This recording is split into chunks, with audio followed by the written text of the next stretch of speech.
Buen día, mi nombre es Víctor Manuel Salazar López y el de mi compañero Juan Carlos Mendoza Patiño. En este caso, respondiendo a la materia Laboratorio en Comercio Exterior en su actividad número 3 sobre el avance del proyecto parte 3, en la que establece en las que pide cuáles son las condiciones del cronograma, costos, recursos y riesgos mostrados en la guía PMBOK relacionadas con el proyecto de investigación.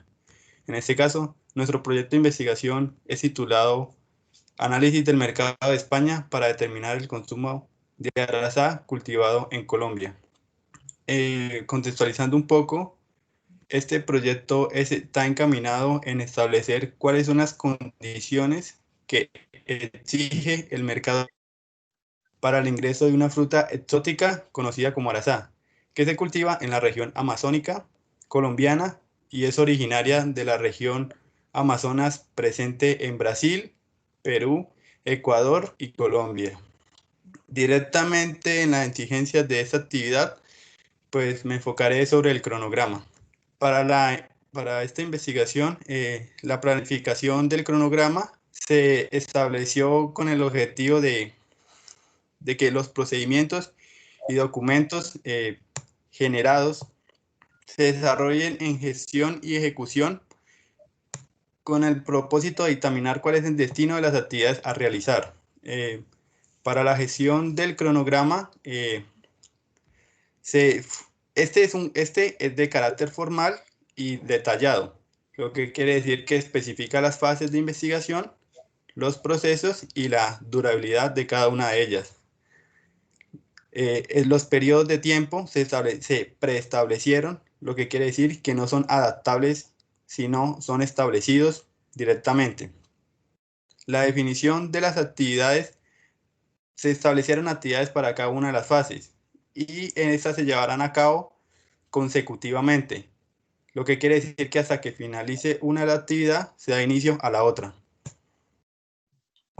En la estipulación del estimado de tiempo de duración por actividad, tengo que recalcarles un poco que se hizo una estimación análoga. Esta pues es una técnica para estimar la duración de una actividad o proyecto utilizando datos de documentos o alguna investigación similar o proyecto similar. Por tal razón, en nuestro cronograma está establecido bajo un formato de meses y dependiendo de la actividad, se asigna una duración de 1 o 2 meses como máximo. La intención siempre ha sido de no generar ni adelantos ni atrasos a la investigación, por lo tanto no se puede atrasar ninguna actividad del cronograma. Pues como lo recalcaba anteriormente, esta investigación generó que su cronograma no es adaptable, tiene unas fechas preestablecidas. En cuanto al diseño, el diseño del cronograma como tal, se adoptó un diagrama de barras o como también se conoce, diagrama de Gantt, en los cuales se presenta la información de las actividades en el eje vertical y las fechas se muestran en el eje horizontal. Y asimismo, la duración de la actividad también aparece en el eje horizontal. Para el monitoreo de toda la cuestión relacionada con el cronograma, se estableció una revisión de desempeño. Esa revisión se enfoca, permite medir, comparar y analizar el desempeño del cronograma con relación a la línea preestablecida en aspectos como las fechas de inicio y de finalización, el porcentaje de cumplimiento de las fases y la duración restante para cada actividad y para la investigación. En sí, esto es como se formuló el cronograma de la investigación. La gestión de recursos de nuestro proyecto conlleva una serie de procesos que dio paso a identificar, adquirir y gestionar todos los recursos, tanto físicos como intangibles, para la conclusión del proyecto. Ahora, en la primera fase de identificación se estableció la guía investigativa para llevar a cabo el cumplimiento de los objetivos, así como los medios o formas de adquirir la información necesaria. Otra parte fue identificar cómo se recopilaría la información, de qué manera se analizaría y plasmaría de manera que fuera práctica y fácil de entender para el personal ajeno a la investigación. En esa serie de ideas, los ejemplos claros para entender lo anteriormente mencionado son los diseños de investigación de cada fase del proyecto, la forma de recolección de datos y la herramienta de análisis de información. Ahora, cuando se identificó los recursos apropiados y necesarios para empezar a trabajar, se empleó la cantidad y el tiempo que se debían usar cada uno de estos recursos fijados. Básicamente, para el cumplimiento de esto, fue logrado porque la línea base de nuestro proyecto es el mismo cronograma de actividades. Y esta es la herramienta guía del proyecto. Y a través de esta nos permite organizar y estructurar la forma de emplear cada recurso y las revisiones de cada uno de ellos. Ahora, si nos preguntase cuál ha sido el recurso más difícil de obtener a lo largo de nuestro proyecto, diremos que son las fuentes de información, porque no es fácil encontrar información verídica y relevante para el tema de investigación. Y es esta misma la que está, y es este mismo el que ha llevado a dedicar un mayor periodo de tiempo.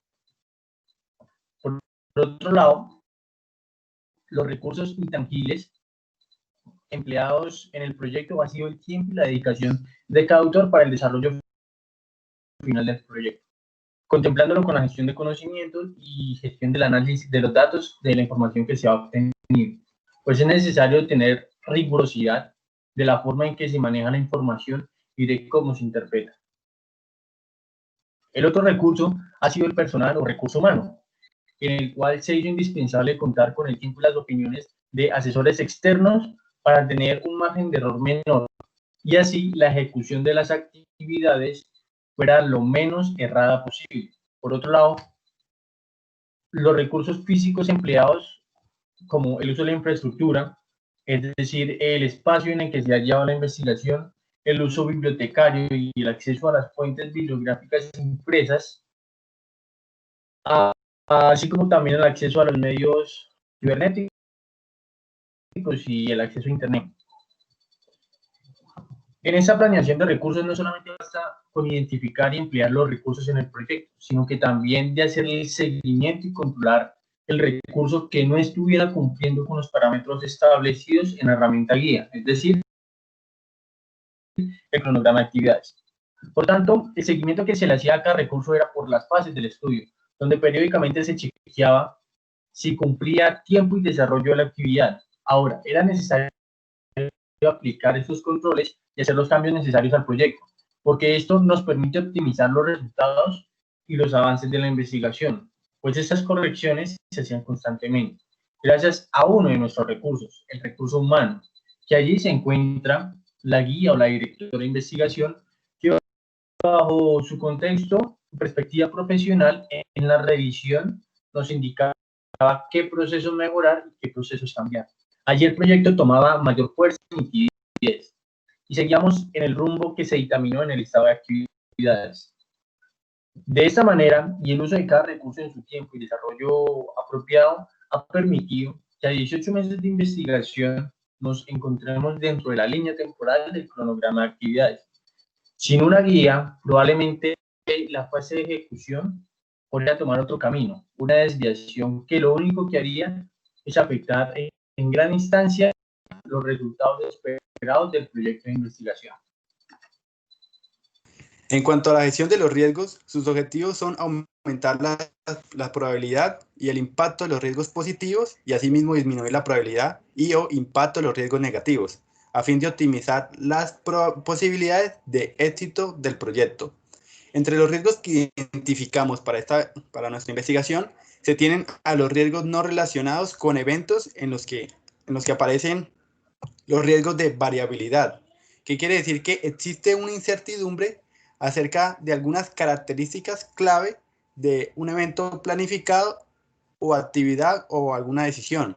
En nuestro caso puntual, esto está relacionado con la producción de Arasá, ya que aparentemente las cifras de producción están por debajo de los resultados que esperábamos obtener. Los riesgos de bueno, existen también los riesgos de ambigüedad. Estos manejan una incertidumbre acerca de lo que podría suceder en el futuro. Quiere decir, las áreas del proyecto donde el conocimiento es imperfecto y podría afectar la capacidad del mismo.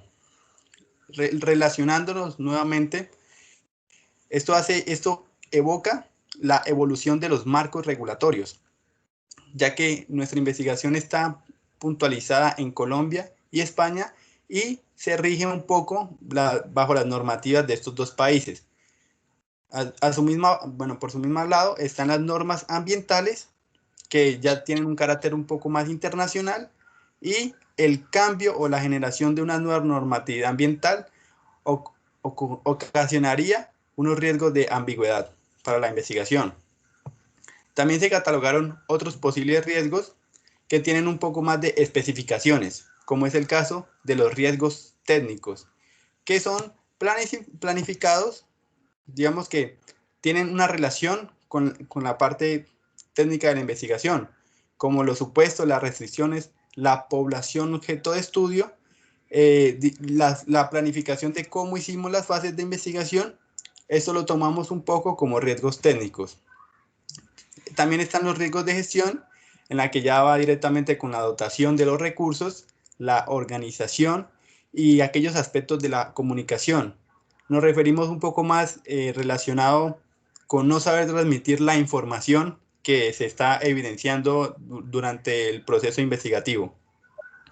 Los riesgos externos son otra de la categoría, que se relaciona un poco más con los riesgos de ambigüedad, ya que son riesgos de carácter legislativo o de normativo, y pues como involucra ambos países, deben tenerse en consideración, ya que la normativa es fluctuante y cambiante en los gobiernos.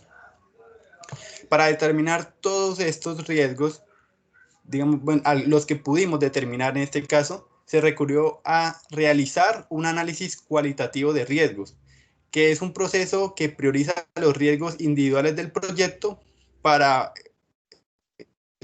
su análisis posterior, evaluando la probabilidad de ocurrencia. También se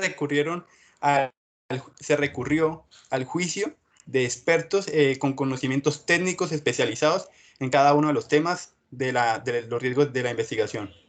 Y como tal, esos fueron los riesgos que identificamos hasta el momento, ya que nuestra investigación está en curso. Y finalmente, para el desarrollo del proyecto, con respecto al tema de la gestión de costos, la primera fase de elaboración fue la de conocer e identificar las fases y las etapas de la investigación.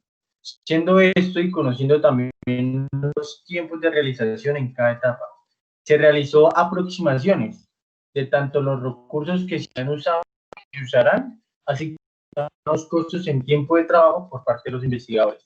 Tales costos se representaron de forma esquemática por los diferentes recursos establecidos para el desarrollo de este proyecto.